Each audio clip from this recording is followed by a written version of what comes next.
ሁሌ ላንቺ መናዘዝን መፈልገው ውስጤን ሰላም የሚነሳኝ ነገር አለ። ማለት በኔና ባንተ መሃል ነው? ምንድነው? በኔና ባንቺ መሃል አይደለም፣ ግን ስለ ቤተሰቦች። ስለ ቤተሰቤ? ምን? ስለ ቤተሰብሽ ስልሽ ስለ ታናሽ እህትሽ። ይኸውልሽ ማንም ሰው የማያውቀው ትልቅ እውነት አለኝ። ማለት አንተ የምታውቀው እኔ የማላውቀው እውነት? አዎ ትልቅ ነገር ነው፣ ለዛውም በጣም ከባድ ነገር። እሺ ንገረኝ፣ ምንድነው? አስፈራኸኝ እኮ። ይኸውልሽ መስዬ እንድፈሪ ሳይሆን ሁሌም ቢሆን እውነታውን ማወቅና እኔም እውነታውን ማሳወቅ ግዴታ ስለሆነብኝ እኔን ከነ ሙሉ ማንነቴ እንድትቀበይኝ ነው የምፈልገው። ስለዚህ ይህንን ትልቅ ሚስጥር ለአንቺ ለውዷ ሚስቴ የምነግርሽ ይሆናል። እሺ ግራ እያጋባኸኝ ነው። ስለምን የማላውቀው እውነት ምንድነው? ንገረኝ። ግን ስሚ፣ ይህንን ያደረግኩት በጣም ትልቅ ምክንያት ስላለኝ። እሱን ሳሰሚ ወይም ሳትረጂኝ ምንም ነገር ለማድረግ ለመቆጣት ወይም ደግሞ ለመናደድ እንዳሞክር። ቴዲ ዝም ብለህ ንገረኝ፣ በጣም አጓጓኸኝ እኮ። እሺ እነግርሻለሁ። እንዴት እንደምነግርሽ እያሰብኩ። ኤልሹ ልጄ እንዳልሆነች እያወቅኩ ግን በጣም ነው የምወዳት። ሄለንም ብትሆን ይህንን እንደማውቅ አታውቅም። ማለት ኤልሹ ልጄ አይደለችም ማለት ይህ ነገር እሷ አልጻፈውም እንዴ? ምድር ላይ ትልቁ ጥበብ ሁሉንም ነገር እያወቁ እንዳላወቁ ሆኖ መኖር ነው። በቃ ሰላም አለው። ኤልሹ ከኔ እንዳልተረገዘች እንደማውቅ ከመጀመሪያውኑ በነግራት ኖሮ ይህን ሁሉ ሰላም አላገኝም ነበር። ምን ማለት ነው? ኤልሹ እህቴ አይደለችም? እንዴት ነው እህቴ የማትሆነው? አይ እህቴ ናት። ውሸት ነው። አንቺ የተረገምሽ አንተሽ ፊት ለፊት ታወሪያለሽ። ይህማ በምንም ተአምር እውነት ሊሆን አይችልም። ምንድን ነው? ኑኑ ነኝ ቤሉል። እና ምንድን ነው? ሰው ያስቀምጠል ዕቃ ነበር፣ እሱ ልሰጥ ነው። አልፈልግም፣ ምንም ነገር አልፈልግም። እንዴ ከኔ እኮ አይደለም ሰጥ። ምን የሚሆን አልፈልግም አልኩሽ። ቤሉል ግን ደህና ነህ? ምን ሆነክ ነው? ማለቴ ድምጽ ልክ አይደለም። ችግር አለ እንዴ? ዝም ብለሽ ይልኝ። የምታስቢልኝ አታስመስይ። ቶሎ ከዚህ ሂጂ። እንዴ ሂጂ አልኩሽ እኮ። እሺ በቃ ሄድኩኝ፣ ተረጋጋ። ቤሉል በስተመጨረሻም ኤልሹ የሱ ትክክለኛ እህቱ እንዳልሆነች አውቋል ማለት ነው። ይሄን ነገር ደግሞ ያወቀው እዛ ጋር አባቱ ከዚህ በፊት ሲጽፍ የነበረው ማስታወሻ በማግኘቱ ነው ማለት ነው። አሁን ላይ በጣም ልቡ ተሰብሯል። ይሄንን ነገርም ለማመን በጣም እየተቸገረ ነው። ለሄለን ደግሞ ስልክ ደጋግሞ ሲደውል ሄለን ስልኩን እያነሳችለት አይደለም ማለት ነው። አሁን ላይ በጣም በራሱ አዝኖ እያለቀሰው ነው። የአባቱ የዋህነትና የሄለን ደግሞ አባቱ ላይ እንደዚህ አይነት ክህደት እንደዚህ አይነት ግፍ መፈጸም አሁን ላይ በጣም በራሱ እንዲያዝን አድርጓል ማለት ነው። ለዚህ ደግሞ ከሄለን ትክክለኛው መልስ ይፈልጋል። እንዴት ነው አባቴ ከዚህ በፊት ኤልሹ የሱ ልጅ እንዳልሆነች ከሱ እንዳልተረገዘች እያወቀ ሄለንም ምንም ነገር ሳይላት እዛ ጋር ምንም ነገር ሳይመስለው ኤልሹን እንደ ልጁ አሳድጎ ምንም ነገር ሳይመስለው የኖረ የሚለው ነገር አሁን ላይ ከህሊናው በላይ ሆኖበታል። የአባቱ የዋህነትና የሄለን ደግሞ መጥፎነት የሷ ክህደት አሁን ላይ በጣም ልቡን የሰበረ ይመስላል ማለት ነው። ከዚህ በኋላ ያለውን ነገር ሄለንን እንዴት ብሎ እንደሚጠይቃትና እሷ ደግሞ ይሄንን ነገር እንዴት ብላ እንደምትመልስለት ባይታወቅም ከዚህ በኋላ በሱና በሄለን መካከል ትልቅ ጦርነት እንደሚፈጠር ግልጽ ነው ማለት ነው። ሄለን ከዚህ በፊት አንዳንድ ነገሮች ስታረግ አንዳንድ ወንጀሎችን ወይ ደግሞ ቤሉልን እዛ ጋር ግራ የሚገባውን ነገር ብታረግ ራሱ ምንም እንኳን ቢናደድባትም ቢበሳጭባትም የሚጠራት ራሱ እንደ እናቱ ነው፣ እንደ አሳዳጊ እናቱ ማለት ነው።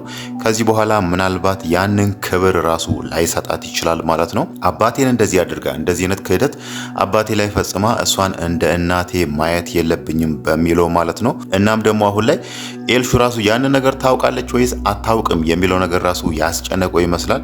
ለዛም ነው ያኔ ቶሚ የሞተ ጊዜ ኤልሹ እንዴት እንደምታለቅስና የአባቱን ትውስታዎች አይኑ ላይ እየሄዱበት ያለው ማለት ነው። ኤልሹ ዛጋ ቶሚ የሷ ትክክለኛ አባት እንዳልሆነ ባታውቅ ኖሮ ያኔ አባዬ የሞተ ጊዜ እንደዛ አምርራ እንደዛ ልቧ ተሰብሮ አታለቀስም ነበር፣ እናም እንደዛ አታዝንም ነበር የሚለውን እዚህ ጋር አስቦ ነው አሁን ላይ እሷን በጣም ያሳዘነችው ይመስላል ማለት ነው። ይሄንን እውነታ ካወቀች ይሄንን ነገር ከተረዳች እሷ ምን ትሆናለች የሚለው ነገርም ያስጨነቀው ይመስላል ማለት ነው። በእርግጥ ከዚህ በኋላ ብዙ እውነታዎች በፊት ላይ ተደብቆ ነበር። ከዚህ በኋላ ያ እውነታዎች መውጣታቸው አይቀርም ማለት ነው። ቴዲም በዛ በኩል እንዳየነው ስለ ኑኑ ያለውን እውነታ ለመሲ ሊነግራት ነው ማለት ነው። ኑኑ የእሷ ትክክለኛ ልጅ እንዳልሆነችና የእሷ ትክክለኛ ልጅ ኤልሹ እንደሆነች ይሄንን ነገር ይነግራታል። ግን ደግሞ እዛ ጋር ይሄንን ነገር ያደረኩት የራሴ ምክንያት ስላለኝ ነው፣ ከመፍረድሽ በፊት ወይ ደግሞ እኔ ላይ ከመናደድሽ በፊት ለምን እንደዚህ ያደረክ ብለሽ እኔን ከመቆጣትሽ በፊት ምክንያቴን በደንብ እወቂልኝ ብሎ ያኔ ኑኑንና ኤልሹን ህፃን ሆኖ ሄለንና አይንዬ የወለዱ ጊዜ ህፃናቶችን ለምን እንዳቀያየራቸው ለዛ በቂ ምክንያት አለኝ እያል ነውና ያንን ምክንያት ደግሞ ለመሲ ነግሮ እንዴት አድርጎ እንደሚያሳምናት ባይታወቅም ግን ደግሞ ምንም ምክንያት ቢኖረው ራሱ እንደዚህ ልጆቹን አቀያይሮ እስከዛሬ ድረስ ይሄንን ሚስጥር ራሱ ጋር ብቻ ደብቆ መቆየቱ ትንሽ ልክ ያልሆነ ነገር ነው ማለት ነው። ግን ደግሞ ቴዲ ይሄንን ነገር እየተናገረ ያለው የራሴ በቂ ምክንያት አለኝ እያለ ነውና ምናልባት ምክንያቱ ሊሆን የሚችለው ከሄለን ጋር የተያያዘ ነገር ሊሆን ይችላል ማለት ነው። እሱ ደግሞ እዛ ጋር አንድ የማያውቀው ነገር አለ። ልጆቹ እዛ ጋር የተወለዱት ህፃናትን ቢያቀያይር ራሱ እሱ ደግሞ ኑኑ የራሱ ትክክለኛ ልጅ እንዳልሆነች አያውቅም ማለት ነው። ሄለን ከሱ አርግዛለች ከቴዲ ማለት ነው። እሱ ደግሞ ምንም የሚያውቀው ነገር የለም። ሄለን በፊት ላይ የሱ የቀድሞ ሚስቱ ስለነበረች ማለት ነው። እሱ እዚህ ጋር የመሰለው ሄለን ኤልሹን ከቶሚን ያረገዘችው፣ ስለዚህ ደግሞ አሁን ልጆቹን ላቀያየር ብሎ እዛ ጋር በቂ ምክንያት አለኝ በሚለው ምክንያት ይሄንን ነገር አድርጓል ማለት ነው። ሄለን ደግሞ ከቴዲ የደበቀችው አንድ እውነታ አለ። እሷ በእርግጥ እዛ ጋር ኤልሹ የኔ ልጅ ነች ያረገዝኩት ደግሞ ከቴዲ ነው ብላ ነው የምታስበው።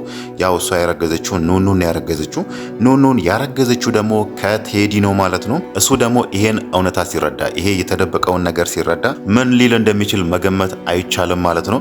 በእርግጥ በሱና በሄለን መካከል ደግሞ ትልቅ ጦርነት እንደሚፈጠር ግልጽ ነው።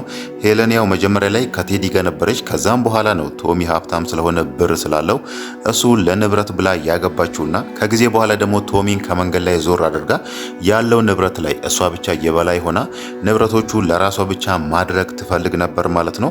ለዛ ደግሞ ቴዲ እስከተወሰነ ጊዜ ከሷ ጋር ሰርቶ እስከተወሰነ ጊዜ ጠብቋት ነበር። ሄለን እዛ ጋር ያለው ነገር ጨርሳ ወደ እኔ ትመለሳለች ብሎ ግን ደግሞ ከጊዜ በኋላ እሱም የራሴን ህይወት መጀመር አለብኝ፣ ከዚህ በኋላ አልጠብቅሽም፣ ከዚህ በኋላ ከአንቺ ጋር ምንም አይነት ስራ አልሰራም ብሎ እንደ በፊቱ ራሱን ልቡን ሰጥቶ ከሄለን ጋር እንደማይሰራና እሷ የምታዘውን አንዳንድ ወንጀሎች ራሱ ለሷ መስራት እንደማይችል ነው እየነገራት የነበረው ማለት ነው። ሄለን ደግሞ ያኔ በጣም አዝና ነበር ቴዲ ካንቺ ጋር አልሆንም በሚለው። እናም ሌላ ሴት አለች በህይወቴ እሷን አግብቼ ነው መኖር የምፈልገው ብሎ ይሄንም ምክንያት ሲነግራት ለተወሰነ ቀናት ልትከታተለው ሞክራ ነበር። ቴዲ የሚያገኛት ሴት ማነች? እቺ ሴት ማነች? የቴዲ ልብ የገዛችውና ማንነስ ነው ሊያገባ የሚፈልገው የሚለው ነገር ትልቅ ጥያቄ ፈጥሮባት እቺን ሴት ለማግኘት ብዙ ጊዜ ሞክራ ነበር፣ ግን ደግሞ አልተሳካላትም ማለት ነው። በስተመጨረሻ ደግሞ ኤልሹ ይሄ ነገር ላይ ደርሳለች። እናም ቪዲዮ ቀርጻለች፣ እዛ ጋር ፎቶም አንስታለች ማለት ነው። በቀጥታ ደግሞ ይሄንን ነገር የምታደርገው ለሄለን ነው ልታሳይ የምትችለው ማለት ነው። ሄለን ደግሞ እንደዚህ አይነት ነገር በጣም ነው የምትፈልገው። እዛ ጋር መሲን መበቀል ወይ ደግሞ መሲን መቅጣት፣ ቤተሰቦቿን ማዋረድ የሚለው ነገር በጣም ስለምትፈልግ እንደዚህ አይነት ማስረጃ አግኝታ ደግሞ በጣም ነው ደስ የሚላት። ኤልሹ ላይ ለተቀየመችው ከዚህ በፊት ኤልሹ ትምህርቷን አቋርጣለች እንደዚህ ሆናለች የሚለው ነገር ምናልባትም በዚህ ማስረጃ ብቻ ለኤልሹ ይቅርታ ልታደርግላት ትችላለች ማለት ነው። እናም ደግሞ ከዛ በኋላ ያለው ነገር ነው የመሲ ነገር። መሲን በጣም ታሰቃያታለች። እሷን ብቻ ሳይሆን ቤተሰቦቿን ራሱ በጣም ታሰቃያቸዋለች ማለት ነው። ሌላው ነገር ደግሞ መሲ እዛ ጋር ቴዲ ሊነግራት ያለው ነገር ኑኑ ያንቺ እህት አይደለችም፣ እኔ ነኝ ያኔ ያቀያየርኩበት ምክንያት ደግሞ ይሄ ነው ብሎ የራሱን ምንም ይሁን ምን የራሱን ምክንያት ቢነግራት መሲ ከዛ በኋላ ከቴዲ ጋር ትሆናለች። አሁን ላይ እያሰበች እንዳለችው ቴዲን አግብቼ ከሱ ጋር እኖራለሁ የሚለውን ሀሳብ ይሄንን ሀሳብ ትቀጥልበታለች የሚለው ነገር በእርግጥ ባይታወቅም ግን ደግሞ ለተወሰነ ጊዜም ቢሆን መሲና ቴዲ በዚህ ጉዳይ መጣላታቸው አይቀርም ማለት ነው። መሲ እዛ ጋር ኑኑን ምን ያህል እንደምትወዳት እናውቃለን። ሁለቱም እሷም መኩም እንደ ታናሽ እህታቸው ነው የሚያዩዋትና ሁለቱም በጣም ነው የሚወዷት። በዚህ መሃል ደግሞ እሷ እኮ የእናንተ እህት አይደለችም፣ የእናንተ ትክክለኛ እህት ኤልሹ ናት የሚለውን ነገር ቴዲ አሁን ላይ ከነገራቸው ሁለቱም በጣም ነው ልባቸው የሚሰበረው። እነሱም ብቻ ሳይሆን አይንዬ ራሱ በዚህ ነገር በጣም ታዝናለች ማለት ነው። እሷም ኑኑን ምን ያህል እንደምትወዳትና ምን ያህል መስዋዕት ከፍላ እንደዚህ አይነት ጥሩ ጸባይ ይዛ እንድታድግ ምን ያህል እንደለፋች እናውቃለን። እንደዚህ ጥሩ ጸባይ ይዛ ያደገች ልጅ ያንቺ ልጅ አይደለችም፣ ያንቺ ልጅ ኤልሹ ነች ብሎ ያቺ ልጅ ቢያሳያትና የኤልሹን ጸባይ ደግሞ ሶስቱም ያውቃሉ። ኤልሹ ምን አይነት ክፉ ሰው እንደሆነችና ምን አይነት ተንኮለኛ ሰው እንደሆነች ያውቃሉ። ኤልሹ የእናንተ ቤተሰብ ነች፣ እህታችሁ ነች የሚለው ነገር ቢነገር ሁሉም በጣም ያዝናሉ። በጣምም ነው ልባቸው የሚሰበረው ማለት ነው። የነሱ ብቻ ሳይሆን ኤልሹ ራሱ በዚህ መሃል ይሄንን ነገር ብትረዳ አንቺ የሄለን ልጅ አይደለሽም፣ ያንቺ ትክክለኛ እናት አይንዬ ነች እና ደግሞ መሲ ራሱ ያንቺ ትክክለኛ እህት ነሽ፣ መኩም እንደዛው ወንድምሽ ነው የሚለውን ነገር ቢነግሯት እሷ ከዚህ በፊት ስታረጋቸው የነበረውን ነገር እናውቃለን። ቤተሰቡን በጣም ነበር የምትንቀው፣ በጣም ልታዋርዳቸው ልታንቋሻቸው ትፈልጋለችና እንደዛ ስታረጋቸው የነበረው ቤተሰብ ያንቺ ቤተሰብ ናቸው የሚለውን ነገር ቢነግሯት እሷም በጣም ታዝናለች፣ በጣምም ልቧ ይሰበራል ማለት ነው። በፊት ላይ ደግሞ በኑኑ ምን ያህል እንደምትቀና እናውቃለን። ባለፈው እንደውም የኑኑን አለባበስና የሷን ጸጉር ስታይል ስትሰራ ነበር። በዚህ መሃል ደግሞ ኑኑ ያንቺን ቦታ ወስዳለች፣ ኑኑ ትክክለኛ የሄለን ልጅ ነች የሚለውን ነገር ይሄንን ነገር ከሰማች በጣም መበሳጨቷ ወይ ደግሞ ኑኑ ላይ ሌላ ጉዳት ላድርስ ማለቷ አይቀርም ማለት ነው። በፊትም ስትቀናባት የነበረው ያኔ አዶኒ ኑኑን እወዳታለሁ ያላት ጊዜ ነው ማለት ነው። እሷ አዶኒን እንደምታፈቅረውና እንደምትወደው እናውቃለን። ያኔ አዶኒ እሷን ሲወዳት አዶኒ ወሰደችብኝ በሚለው ኑኑም በብዙ መንገድ ስታሰቃያት ነበር። አሁን ደግሞ ኑኑ ያንቺን ቦታ ወስዳለች፣ ኑኑ እናትሽ ወስዳለች፣ ትክክለኛ የሄለን ልጅ ነች የሚለው ነገር ከሰማች እሷ ላይ ሌላ ጉዳት ለማስከተል መንቀሳቀሷ አይቀርም ማለት ነው። በእርግጥ ኑኑ ራሱ አሁን ላይ አንቺ የሄለን ልጅ ነች፣ ስለዚህ ከሄለን ጋር ኑሪ ብሎ እነሱ ደግሞ እና አይንዬና መሲ ኤልሹን እንወስዳታለን ቢሉም ኑኑ ራሱ ይሄን ነገር ልትቀበል አትችልም ማለት ነው። ሄለን ከዚህ በፊት እሷ ላይ ስታደርግ የነበረውን ነገር አይተናል። ባለፈውም የሷን የአንገት ሐብል ኪሷ ውስጥ አድርጋ ሰርቃኛለች በሚለው ኑኑን ለማዋረድ ስትሞክር ነበርና ኑኑ ደግሞ በዚህ መሃል ሄለን እናትሽ ነች፣ አንቺ ደግሞ እሷ ጋር ሂጂ ብትባል ሄለንም በጭራሽ እንደ እናቷ ልትቀበላት አትችልም ማለት ነው።